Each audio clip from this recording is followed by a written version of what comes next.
Hola a todos, en este momento me encuentro con Efraín Marmolejo, quien es miembro del Centro de Historia del municipio de Tuluá. Don Efraín, bienvenido. Usted es orgullosamente tulueño. ¿Desde cuándo usted y su familia y su entorno viven acá en el municipio de Tuluá? Pues muy buenos días. No, la genealogía de nosotros data de mucho tiempo en Tuluá. Mi padre, mi abuela, inclusive el primer alcalde pedáneo que tuvo Tuluá fue de apellido Marmolejo, y en la pesquisa que hemos hecho de genealogía hemos encontrado muchos Marmolejos en toda la historia de nuestra ciudad. Don Efraín, ¿cómo se formó el municipio de Tuluá? Realmente nosotros éramos una finca de una ciudad de fundación española como lo fue Buga. ¿Cómo funcionaba eso? Cuando llegaban los españoles fundaban una ciudad y marcaban un territorio, y ese territorio se lo repartían entre los conquistadores. Ese territorio, por ejemplo, iba Buga la Grande, Andalucía, Tuluá, todo lo que correspondía a Buga, Palmira, hasta allá llegaba Palmira, y todas estas tierras fueron repartidas entre los españoles fundadores de la ciudad de Buga. En esa repartición obviamente entró Tuluá, y luego a partir de las fincas donde estaban asentados empezaron a haber unos crecimientos, y una cosa muy particular: en Tuluá se funda con españoles pobres, con negros libertos, con indios, y desde 1664 hay una fecha muy importante, que es cuando le hacen la escritura a 7 indios en Tuluá, entre ellos al indio Diegote, que era un indio que tenía fortuna, tenía ganado, tenía burro echón, tenía inclusive indios que trabajaban para él, y es sobre esa escritura importantísima en la historia de Tuluá que se funda lo que es actualmente el centro de la ciudad de Tuluá. Por eso es importantísimo esta fecha y este referente. Don Efraín, en términos de infraestructura, ¿cómo fue la construcción de las primeras casas, las calles, los parques y esos centros importantes que hoy tenemos en el municipio de Tuluá? Volvemos a retomar ese hito fundacional que es el indio Diegote, porque en ese sitio el río cambia de cauce y se vuelve más atractivo. Al volverse más atractivo tienen agua para poder subsistir, y en el sitio aledaño a donde estaba el indio Diegote, después llegó 2 curas, entre ellos Pereáñez, y hacen la iglesia.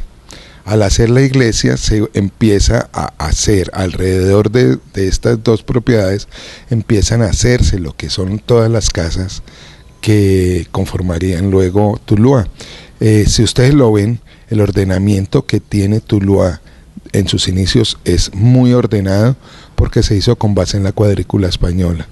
Eso es importantísimo, porque inclusive esto daría luego para litigios, porque hubo esos asentamientos que se hicieron en estas tierras del indio Diegote, nunca le pagaron por su tierra. Es así que 100 años después, más de 100 años después de litigios, todas esas casas que se construyeron en ese primigenio Tuluá debieron pagarle a los sucesores del indio Diegote por la propiedad que era de este indio. Bueno, cambiando un poquito de tema, don Efraín, usted como miembro del Centro de Historia debe ser amante también de la cultura. ¿Qué sitios de interés cultural existen en el municipio de Tuluá y usted con qué frecuencia los visita? Nosotros tenemos unos sitios muy importantes aquí en el municipio. Está la biblioteca, una construcción que fue hecha sobre planos del doctor Carlos Alberto Potes, y hay un movimiento cultural importante alrededor de ella. Nosotros, orgullosamente, Tuluá es modelo a nivel nacional porque tiene 10 casas de cultura, 10 centros culturales, y eso lo ha hecho acreedor a innumerables reconocimientos, inclusive por el gobierno nacional, y ha salido del país para mostrar ese modelo. Entonces tenemos un desarrollo cultural supremamente importante alrededor de eso, en la cual hay un proceso formativo importante. También existe el Teatro Sarmiento, y se realizan actividades en varios sitios, por ejemplo, como se llama Confandi.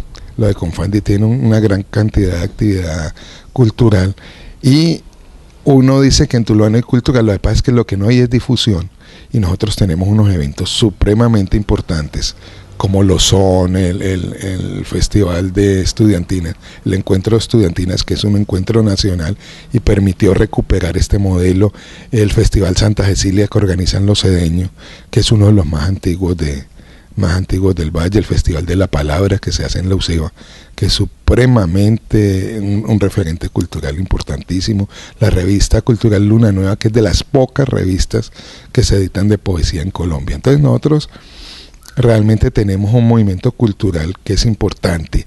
La cantidad de periódicos que ha tenido Tuluá, ha tenido más de 100 periódicos. Eso demuestra que ha habido un movimiento en materia de comunicación importante. Don Efraín, ¿en Tuluá existen creencias populares? Sí, claro. Nosotros hicimos, cuando se realizaba el Festival de Orejones, y excúseme, hicimos un trabajo muy interesante, que fue a través del Carnaval de Orejones empezar a recuperar mitos y leyendas, y teníamos unos tradicionales como la Llorona, el pollo maligno, ¿cierto? El pájaro Tintín, estaban los gitanos, y otras que son más contemporáneas y más locales.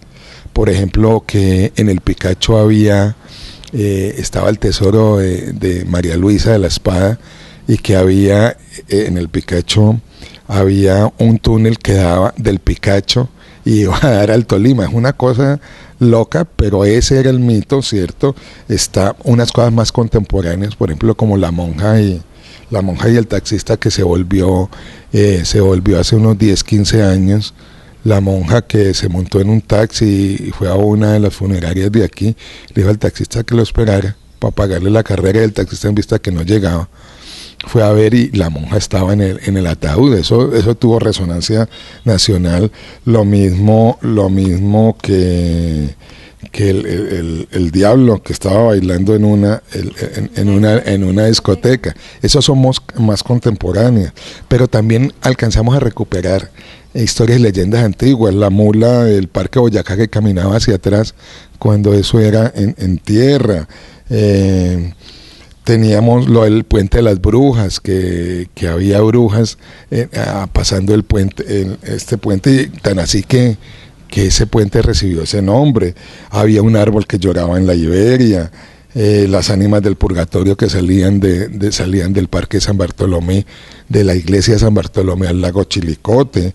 Hubo un fusilado en el Parque Boyacá, en la biblioteca dicen que había un espanto que tumbaba los libros. Cuentos tradicionales, por ejemplo, que cuando hay un gallinazo que se posa en la cárcel es que va a salir alguno de los presos. El general Cancino, que fue el primer propietario, de los primeros propietarios que hubo en Barragán en tiempos de la independencia, que él sale también en Tierra Fría. Y hubo uno muy interesante que alcanzaron a ver el monstruo del lago Chilicote, que emergió, y eso no se imagina en la romería. Todas estas historias se recopilaron a partir de ese proceso que hicimos. Bueno, cambiando un poquito de tema y hablando ya del tema de religiosidad, ¿cuáles son las creencias o celebraciones religiosas que existen aquí en el municipio de Tuluá y cómo influyen en la vida cotidiana de la gente?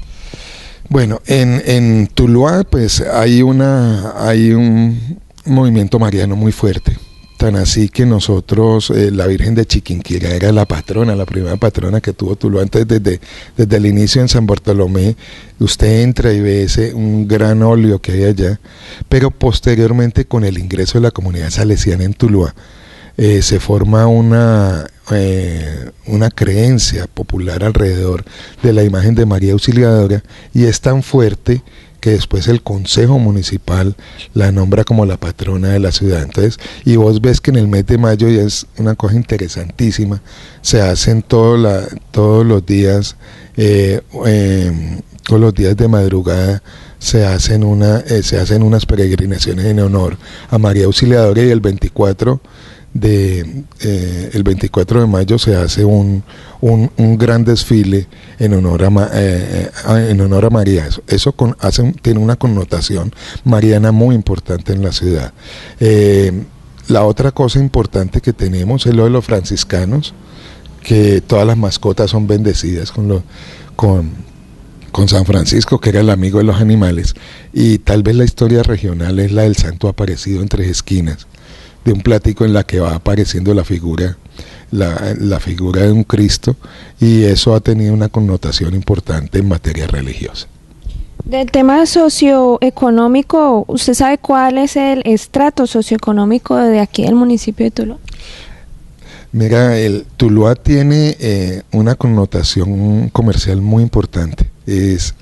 Uno no alcanza a imaginar la importancia que tiene a nivel comercial una ciudad como Tuluá, porque Tuluá no solamente es el municipio, sino que es una ciudad-región, en la cual tiene un área de influencia de más de 11 municipios, y la actividad comercial se vuelve tan importante que en alguna época, hace 15 años, un estudio económico decía que podía tener un movimiento económico más fuerte que varias de las capitales de país. Entonces eso denota que Tuluá es capital de región, y en ese sentido el movimiento económico es muy fuerte.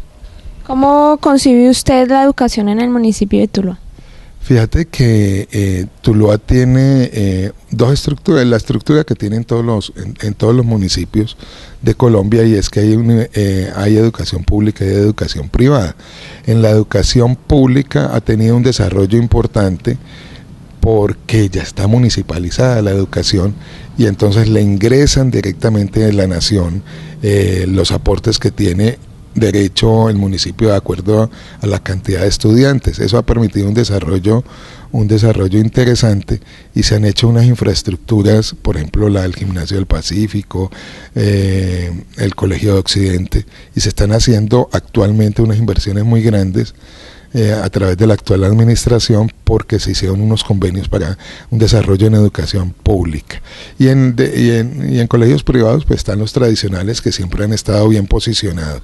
En cuanto a educación superior, definitivamente la UCEBA es un referente universitario en la región, y además hay varias universidades. Hay una sede de la Universidad del Valle y tantas otras que han convertido como ciudad-región en una ciudad de elección para los estudiantes, no solamente de la región, sino del país. Don Efraín, finalmente, ¿qué tipo de conflictos se presentan en Tuluá, y de qué manera las problemáticas de orden político y económico del país afectan también nuestro municipio?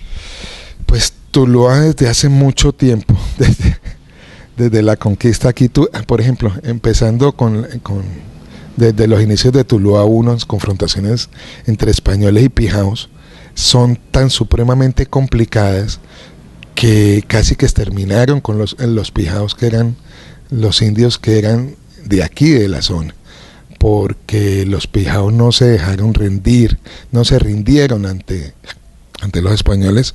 Por eso Buga se vuelve tan importante, porque Buga se volvió la ciudad que iba a limitar la guerra contra los pijaos, y Buga era tan importante como Cali. Y entonces desde ahí empiezan los conflictos, luego vienen las guerras civiles, que fueron todo en 1800, y en 1900 ya empiezan las guerras partidistas, y Tuluá se vuelve un referente muy importante por su posición geoestratégica. Entonces eso ha afectado la ciudad, pero Tuluá tiene una importancia en el contexto nacional, que es, a pesar de que ha sido permeado por todas las formas de violencia partidista, paramilitar, de todo lo que hay de narcotráfico, a pesar de ello, es una ciudad que tiene resiliencia. Resiliencia es la capacidad que tienen las sociedades frente ante un trauma de superarlo. Y uno ve que Tuluá, a pesar de todos esos conflictos, ha surgido como ciudad, y le ha permitido capear todos estos ciclos de violencia en los que ha estado afectado. Tan así que Tan así que Gustavo Álvarez lo volvió con el Cóndor, lo vuelve con su obra Cóndores no entierran todos los días, lo volvió el referente nacional de violencia. Entonces fíjense que sí hemos tenido unos conflictos supremamente importantes, y contemporáneamente no deja de serlo porque tenemos una ubicación geoestratégica pues que nos hace para lo bueno y para lo malo ser una ciudad apetecida. Don Efraín, muchas gracias por aceptar esta invitación y enseñarnos un poco sobre la historia del municipio de Tuluá. No, aquí estamos a la orden desde el Centro de Historia. Lo que necesiten consultar, estamos a disposición de la ciudad, que para eso fuimos creados. Bueno, este fue un informe del municipio de Tuluá para la clase de antropología de la UNAD.